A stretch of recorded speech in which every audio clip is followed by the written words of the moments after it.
In Harris County, Texas, felony probationer Markalen Zenon was arrested on an open warrant on March 3, 2024. During the arrest, Mr. Zenon was additionally charged with interference with public duties after officers alleged that he refused to place his legs and feet inside a patrol vehicle and straightened his legs to prevent the officer from placing him in the vehicle. Attorney Greg Cieros was appointed to represent Mr. Zenon, and the matter came before Judge David Fleischer in Houston, Texas, for a probable cause hearing to determine whether sufficient evidence existed to move forward with the case. December 3rd, 2024, officers were dispatched to the HEB located at 4955 State Highway 6 regarding a disturbance in progress. Officers received 4 calls, all from witnesses who stated the defendant was arguing with and assaulting a female. While en route to the location, officers observed the couple at the intersection about 0.1 miles away from the HEB where the original call was located. What? They saw the couple at the intersection. Okay, they saw. Okay. Yes, Judge. The defendant was uncooperative with officers. The defendant advised he and the complainant were involved in a verbal altercation and stated he threatened her, saying he would slap her. When officers advised the defendant that he was in custody for an outstanding warrant, he got upset and began to yell. Officers located a clear plastic bag containing 3.6 grams of marijuana.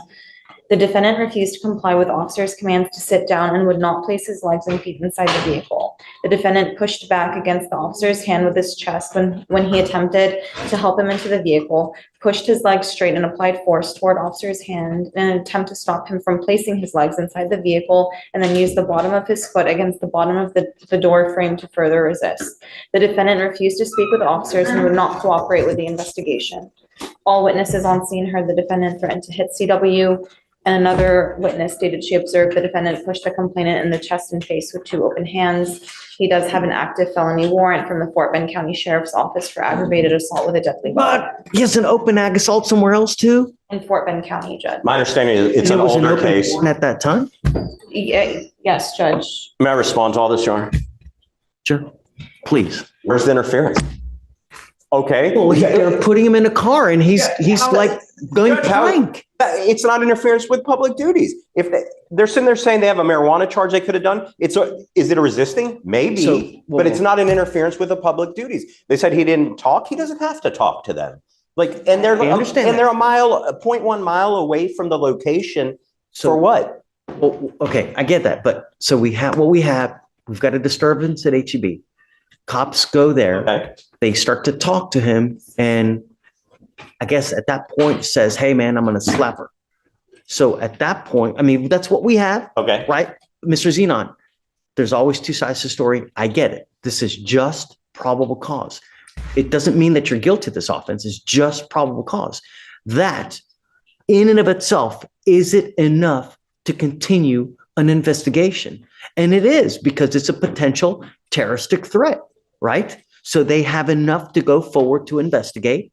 They start investigating, and then they find that you have a felony open warrant. And then they find there was something else was there another warrant that you said? It's the aggravated assault. But Judge, I also would like to point out that but they end up putting him in the car.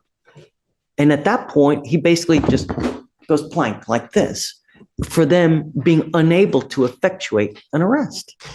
And Judge, you don't think that's an interference? I don't. I mean, I think the intent of the law within itself is that if you're interfering with their investigation for something else. He did not interfere with anything. Hold on, let's read the code. Let's read it, because I mean, there's no better way. Let's read it. Hold on. I'll give you. All right. Let's pull up the code. Intake could have taken some other things, but well, certainly they could have taken a whole myriad of. I mean, you're lucky they didn't charge you with assault of a peace officer.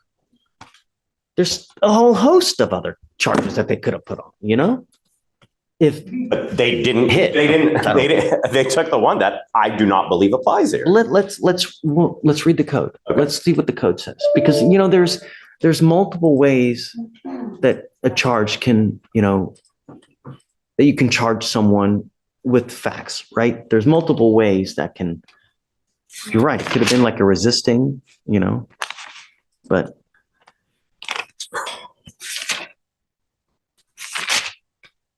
Okay, you ready? A person commits an offense if the person with criminal negligence interrupts, disrupts, impedes, or otherwise interferes with, number one, a peace officer while the peace officer is performing a duty or exercising authority imposed or granted by law. Two, a person who is employed to provide emergency medical services, a firefighter. Number three, for an animal under supervision. Now, so I guess it's a person, it interrupts, disrupts, impedes, or otherwise interferes with, number one, a peace officer while the peace officer is performing a duty or exercising authority imposed or granted by law. That is the vaguest thing I've ever heard in my life. I mean, come on. It is. I agree okay, so with that the cop can claim anything is interfering with public duties.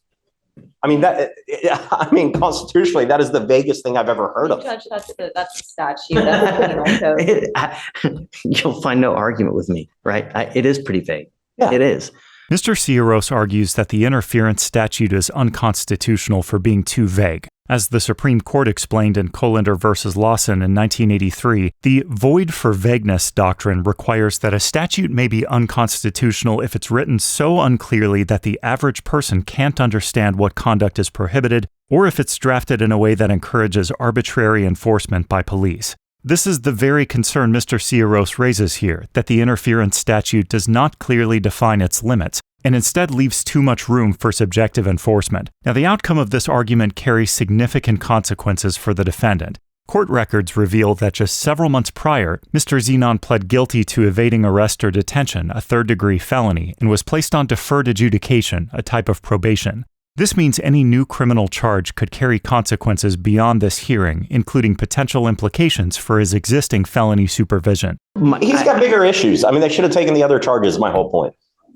I mean, but he's disrupting the officer while he's trying to discharge a duty, right? The officer's trying to arrest him and put him in the car, and he's not letting him do it. I mean, that's assuming they even had the right to do that. I mean, he's 0.1 miles away. Felony warrant. They didn't even know about the warrant. They didn't know about the warrant till after. So, I mean, that comes after all of this. They're saying, go ahead. I didn't even give you a chance to talk. No, you're okay, Please. Judge. They were investigating the assault, Judge, is what the threat that he admitted to making. So it was an active investigation, and then when they were detaining him, he was resisting arrest, is what it seems like, and that's why it was charged with interference with public servant. And there were also 4 911 calls that were made about this couple arguing. I mean, that's what they were investigating. And the witnesses all described. They put him. the I guess did they put him under arrest at the time when he said that he was making that threat?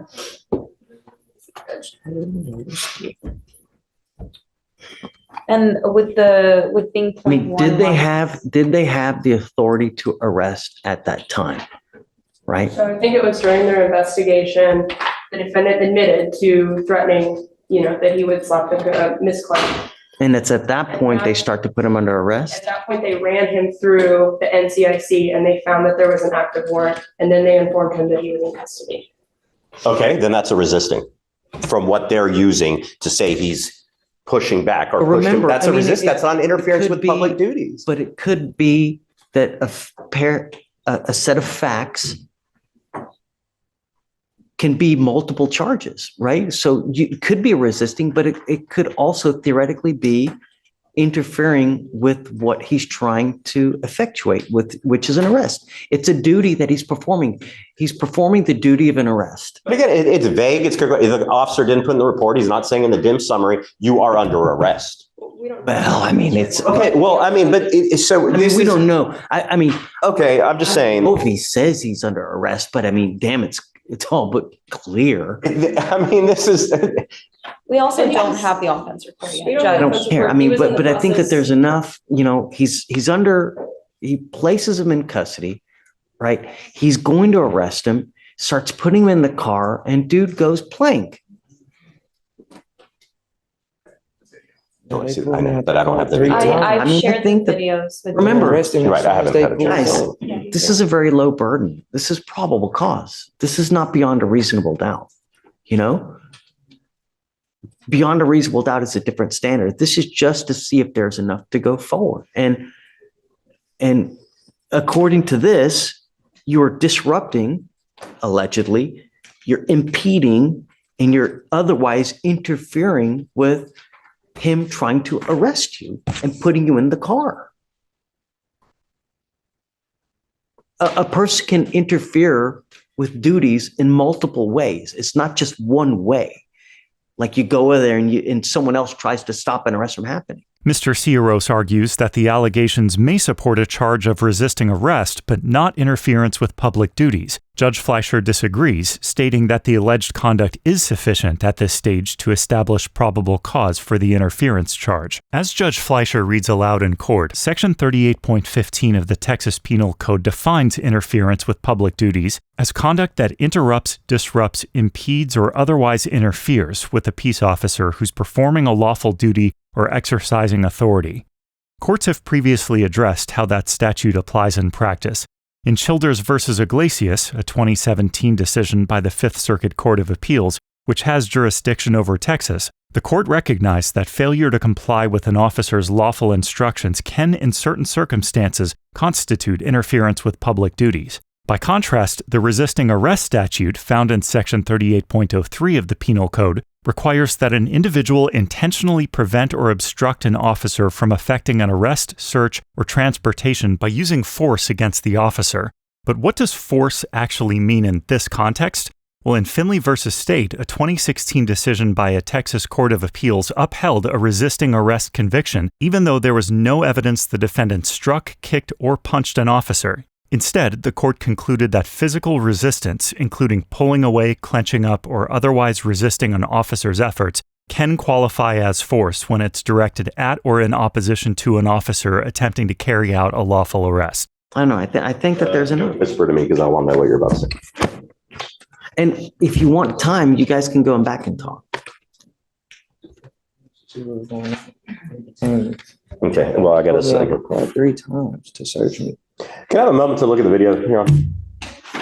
He's telling me a whole separate fact pattern. But I need to give them time to be able to look at it too. I mean, it's noon.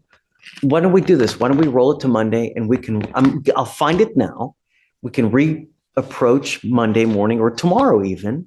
And if you find, you know, if you find a completely set of different facts than to what they're saying on video, I'm all ears. I'm always all ears. I'm always willing to rehear probable cause at any time. I mean, it's not the be all end all. But for now, what they're telling me, if it in fact is the case, there's enough for probable cause to go forward. Is there enough beyond a reasonable doubt? I don't know. But be that as it may, you know. Okay, it looks like they didn't give him a PR bond on this. Okay, so well, then the bond right now is set at $2,500. Okay. Your bond upstairs is set at $5,000. Tell me about that Fort Bend case. Is it old? Is it new? Let me check, Judge. I think it's 2023. Is it? I don't know. I mean, because it looks like you got on probation in October of this year. When you're on probation, dude, on felony probation, you have a freaking halo over your head. You know, you got to be as good as you can. You're facing a lot of time in prison. Have you been to prison before? Sir. No, sir. It's not a fun place, you know, and I don't know what we need to do to get your attention, man. In life, if you're with a person that brings the worst out in you, then don't be with that person.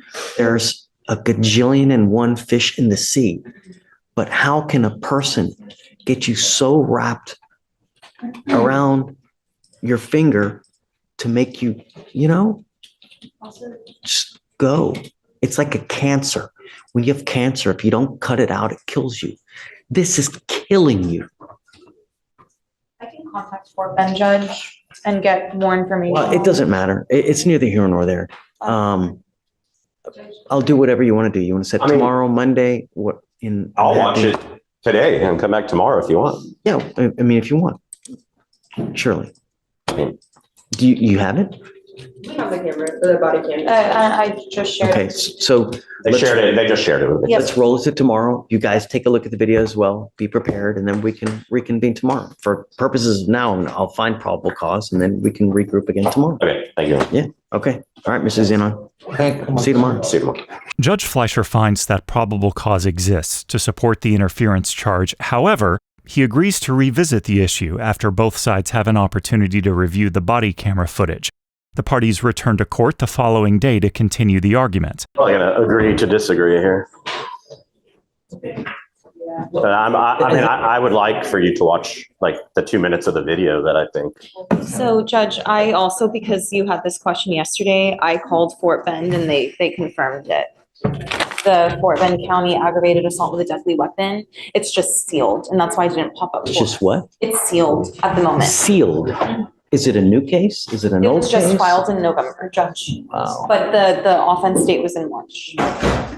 Okay, so that's what I'm asking. It was the offense date was March of 24. Yes, So it was allegedly committed prior to, now nevertheless, it's still a it warrant, was, but how on earth has it never been? it's because, so they'll unseal it whenever an arrest happens, Judge. The case was filed, but he had 2 other charges in this county, even that he caught even after that one. I'm so confused. You know that Fort Bend knows that there's a felony warrant, a dangerous felony warrant, and they failed to execute that warrant over and over. He's been on probation. He's been meeting with his. Dating in here that he's got on 2 years probation for, and then had also a UCW here that he caught after that. And another assault of a pregnant person that he caught here after that, and then another UCW that he caught here after that. So he had just a string of cases, and I mean, the list goes on. But there was just a string of cases that he caught even after that, so I guess they just never, I don't know. I will tell you the shenanigans from my experience that Fort Bend does. So if they think they're going to TDC, I have seen them let them go to TDC, wait till they even make parole or discharge or finish that sentence, right? And then they're out and they go, oh, now we're going to file you. And then parole goes, oh, now we're going to revoke your parole. Those are the shenanigans that I've seen. Judge, And this has been going on for years out there, like prior administration continuing.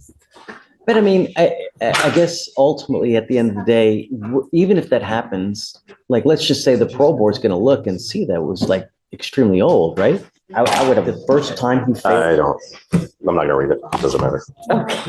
As in, I mean, it doesn't matter. It's on video. It doesn't matter. Okay. Parents required, but you know, correct. if he Right. pays. On video, guys. Like I watched it. I'm not crazy. Like this, it's on video. Sorry to keep Let's debating. talk to Judge about it. Okay. You're still upset? Yes, I watched the video and I'm even more upset, Judge. So Judge, we just want to address some of the questions that defense and you had yesterday. Defense was saying that he felt that interference statute was overbroad. We found case law saying that it's, or vague, that it's unconstitutionally vague. We found case law saying that it's not unconstitutionally vague. It's from DeContal versus State. I've tendered it to defense. Can I approach Judge? The state responds by pointing to prior Texas cases that have rejected vagueness challenges to the interference statute. The prosecutor cites a 2007 case, Duncantel versus State, in which a Texas appellate court concluded that the interference statute is not unconstitutionally vague. In that decision, the court reasoned that terms like interrupt, disrupt, impede, and interfere are commonly understood, and that the statute gives ordinary people fair notice of the type of prohibited conduct. As a result, Texas courts have generally allowed interference charges to proceed, even where defendants argue that the statute's breadth gives officers significant discretion in how it's enforced. I gotta imagine that if it was unconstitutionally vague, someone would have challenged it and it would have, Well, maybe they haven't had my case yet. Okay. and, I'm happy for you to make new law, always. Why are you saying that there's no PC in this case? Is there PC for something else? Yes. Is there for the interference with public duties? No. I mean, because it's on video, it didn't happen, Judge. So they get calls for an assault. a disturbance, whatever. You're telling me the fact that they're saying he goes plank in the car while He doesn't. being arrested He doesn't does happen? not go plank. It's on video, Judge. Would they say he uses his, I guess he uses He's in his, handcuffs. The officer has to place his hand on the chest of the defendant to get the defendant to sit back in the car. He also has to grab his legs and push them back into the car. We also watch the video. We watched the video and we have a timestamp, Judge. could it be that okay, so I know that a lot of times when they're putting a defendant into the car, they need help, right? They're unable to do it by themselves, or is he actively resisting getting into the car? He tried exiting the vehicle, Judge. And No, that's he- why they had to push him back into it. He leans forward. He's yelling at his mom, record, call. The third time they have taken him out. This is 3 times. They put him in the car and they take him out so they can search him. The cop is sitting there going, oh, well, search him again. We can search him 20 times. If you feel you need to search him 20 times, search him 20 times for your safety. The cop doesn't even know what he's charging him with. DA hasn't been caught. The cop's sitting there go, we're getting you for resisting transport. Resisting transport. That is what the cop thinks he's taking of it. DA, Officer Singh, it's a 27-minute video. Okay? At no point is the DA's office called to this point. Okay? That happens after. Fine.